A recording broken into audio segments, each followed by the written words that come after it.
let's talk about the keys. We know that those keys were missing. Tell us why you think they might be missing, and have you had any luck trying to find them?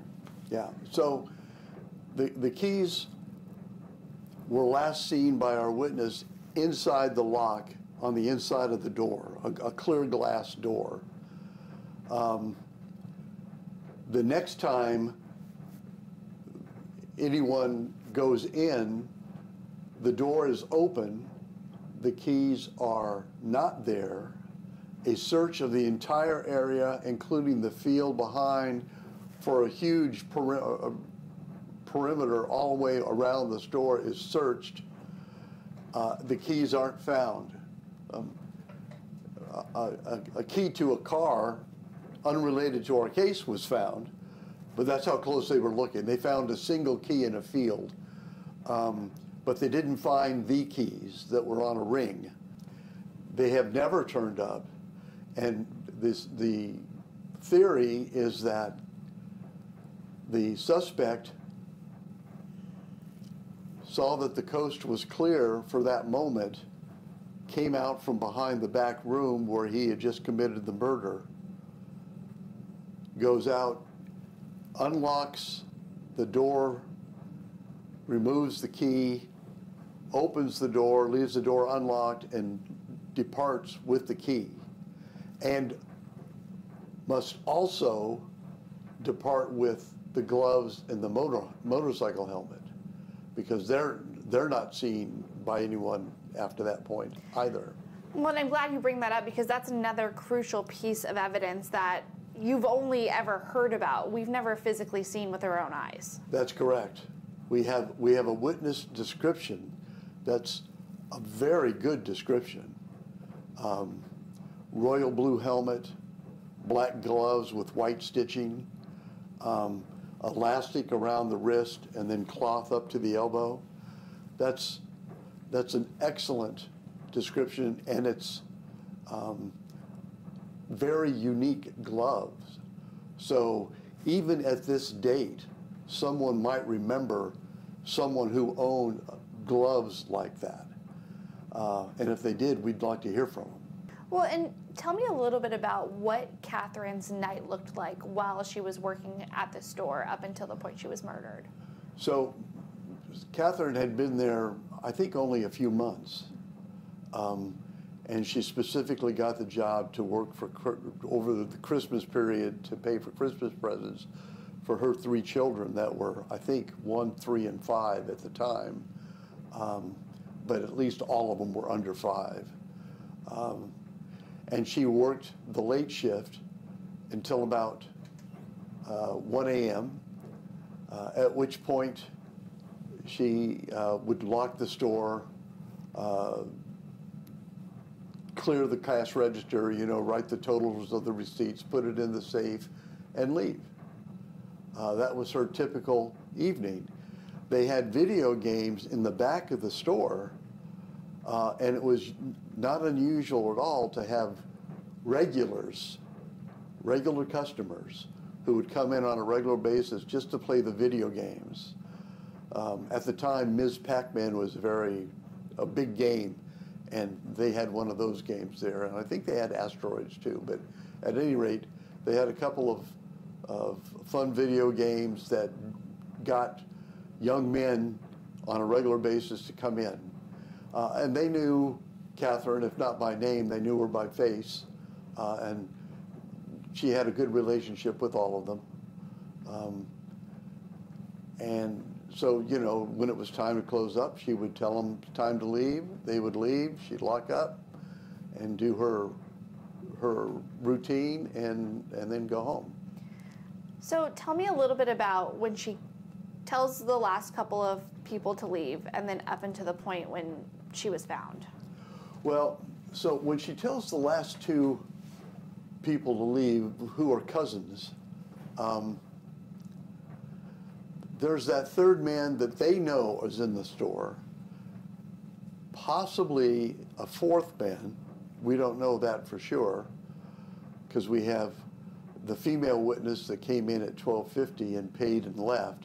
She describes a different person than the cousins do. But the cousins say the third man did not leave with them. He stayed in the back of the store. And it wasn't clear whether Catherine was aware of that or whether she knew the person or not. So tell me a little bit about who found Catherine and the state she was in when she was found. So the responding deputy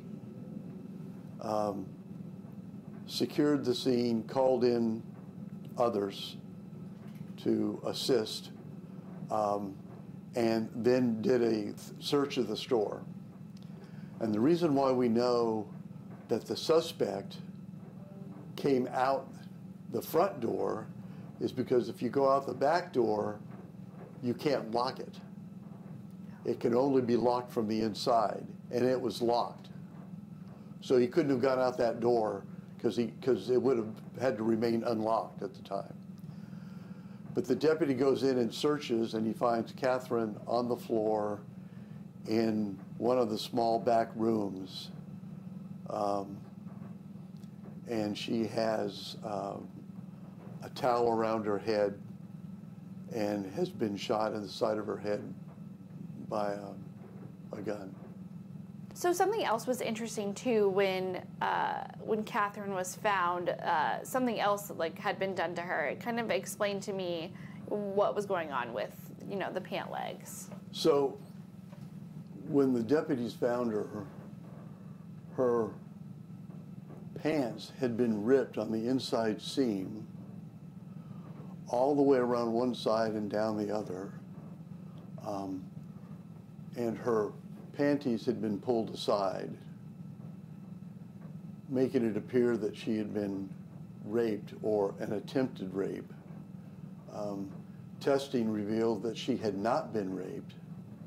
And so the theory is that the suspect was going to rape her, and then when one of our witnesses shakes the door loudly and bangs on it, that scares him off, and he decides he needs to get out of there. So he waits until that witness leaves and then departs. So there's something that sticks out to me here, because if it was pre-planned or a random attack, it's interesting that the suspect would not only shoot Catherine, but also take the time to find a towel and wrap her head and spend the extra time wrapping her head like that. That's just really interesting to me. Yeah, it's interesting to me as well. But, unless we get a chance to interview the guy, we're not going to know his motivations. The most obvious thing that I would think was that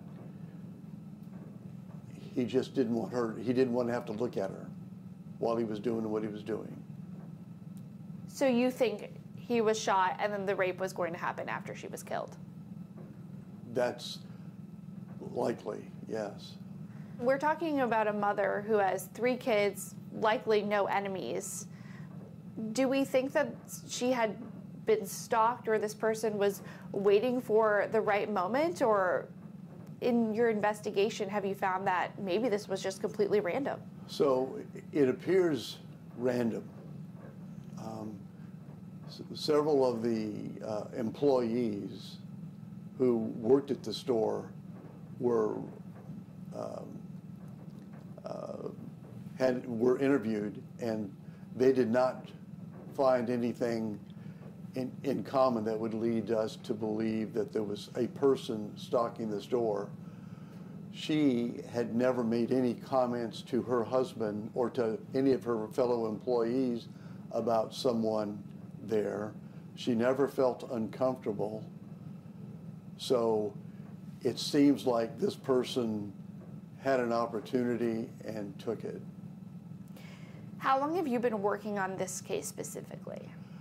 This is the very first case I started working on 17 months ago. And I'm going through the process now of re-interviewing witnesses, looking at all of the forensic evidence. And one of the things that we have an advantage of now is that there were a lot of testing that was not, forensic testing that was not available in 1982 that's available now. And so, for example, the jeans and the underwear and her top and all of those clothing that it is likely that the suspect touched, would have had to have touched, to be honest, that there's DNA there that hasn't been captured. And so the Washington State Lab is working on this diligently, along with the thousands of other cases they have to do, but they're working on this case. And I was hoping to have a result by today, but it hasn't come in yet, but it's probably due in the next couple of weeks. So they have it now? So they have the evidence. It's just a matter of getting the testing and getting the results, and then the analysis of the results. Sometimes, for example, you can get DNA, but it's not of sufficient quantity or quality so that they can analyze it and develop a profile from it.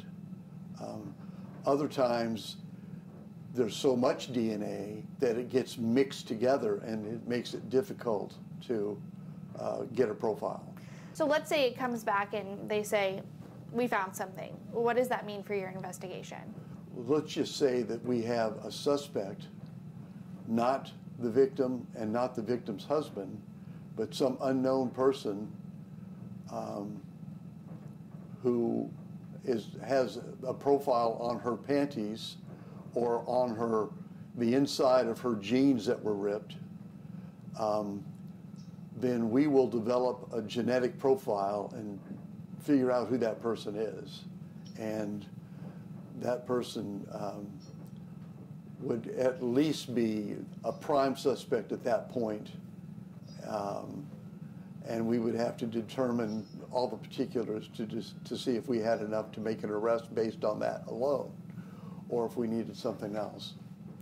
Well, and in this case, you have a sketch of two different people. Right.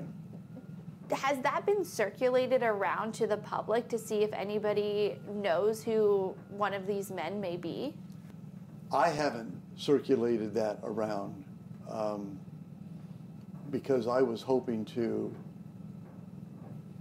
get the results of the DNA examination first to see if we did come up with a suspect and if the suspect matched one of those people that were drawn by our sketch artist, one of the two people.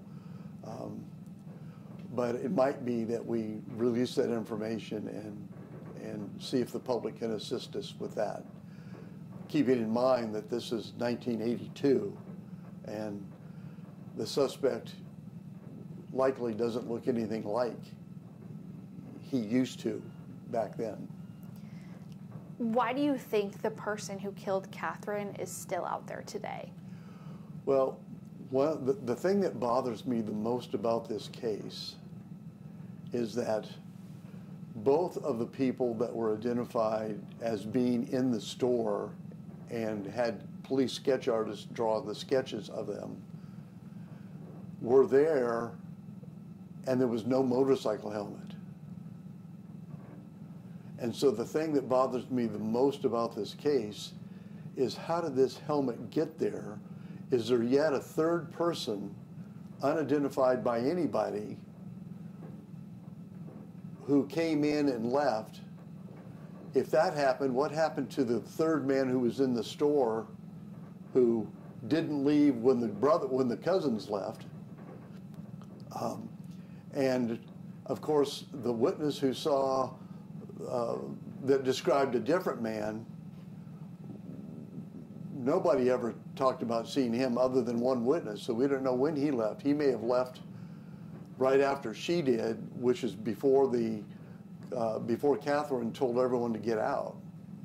So there's a lot of things we still don't know in this very tight timeline. Do you think you're close to solving this case? This case probably won't get solved without DNA, unless this interview results in someone coming forward to tell us they know who had this helmet and these gloves, and we can identify that person. So, you know, we're hoping that your audience brings forth a suspect, and we're also hoping that the DNA brings forth a suspect. But at this point, we don't know what we're going to get in either case. Do you think genetic genealogy is the only key here? Well, unless we have a witness that can tell us who owns the motorcycle helmet, or if some of the other two unknown witnesses have information, are identified and have information for us, then genetic genealogy is probably the strongest evidence we could get to solve this case.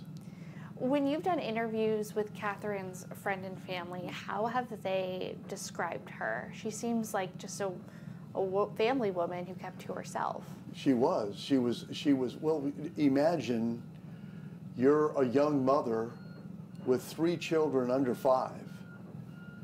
You don't have much time to do anything.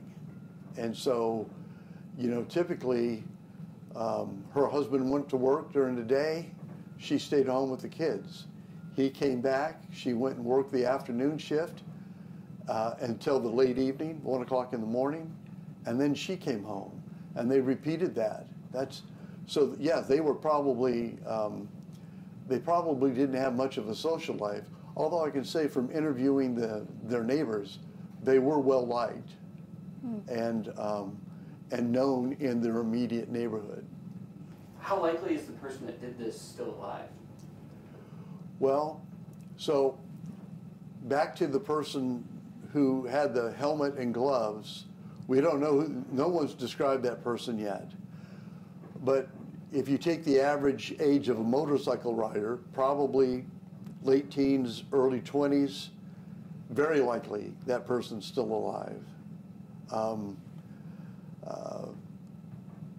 So we're looking at 25, 35, 40 some years ago that this case happened. But it's, you know, I haven't given up on it because I just believe that, number one, her family needs results. I get calls from the family on a regular basis.